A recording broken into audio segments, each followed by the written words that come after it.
இந்த ஒரு விஷயத்துல அண்ணாமலையோட செயல்பாடு எப்படி இருக்கும்? நீங்க வர திடீர்னு போற கேப்ல சைக்கிள் கேப்ல கட்சி ஆரம்பிப்பாருன்னு போட்டீங்க. மன்றம்லாம் ஆரம்பிச்சுட்டு கொடியெல்லாம் வச்சாச்சு. அதுவும் அதிக விளம்பரமும், அதாவது இந்த படத்தில் சொல்லல, எனக்கு சத்தம் அதிகமாக இருக்கணும், ஆக்ஷன் கம்மியாக இருக்கணும், அந்த மாதிரி அவரும் சத்தம் அதிகமாக தெரியல. அமித்ஷா அவர்கள் இன்னும் கோவப்படலை. கோவப்பட்டாருன்னா சரியாக போயிடும், தெரிஞ்சு போயிடும் யார் உண்மையான இதுன்றது.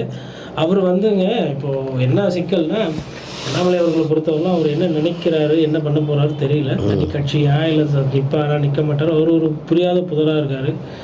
இப்போ விஜய் வந்து அவர் ஒரு ரகம், இவரும் ஒரு ரகம். ஆனால் என்ன வேணா, அண்ணாமலை வந்து ஆனால் எல்லாரையும் பார்க்குறாரு, கொள்றாரு, பேசுகிறாரு. இவர் அதிக பேசிக்கிட்டே இருப்பார் அண்ணாமலை. விஜய் பேசவே மாட்டார், ஆக்டிவாக வச்சிருப்பாரு. மேபி. ஆமாம், அண்ணாமலை வந்து கூட விஜய் எதிர்கட்சி தலைவர் போஸ்ட் அவருக்குன்ற மாதிரி டவுட் ஏற்படுத்துற மாதிரில வச்சிருந்தாரு. தமிழக அரசியல 2026 முதலமைச்சர் நான் தான் அப்படின்னு தான் அவர் அவங்க ஃப்ரெண்ட்ஸு கிட்ட எல்லாம் பேசிக்கிட்டு இருந்தார். 2026 பாஜக தலைமை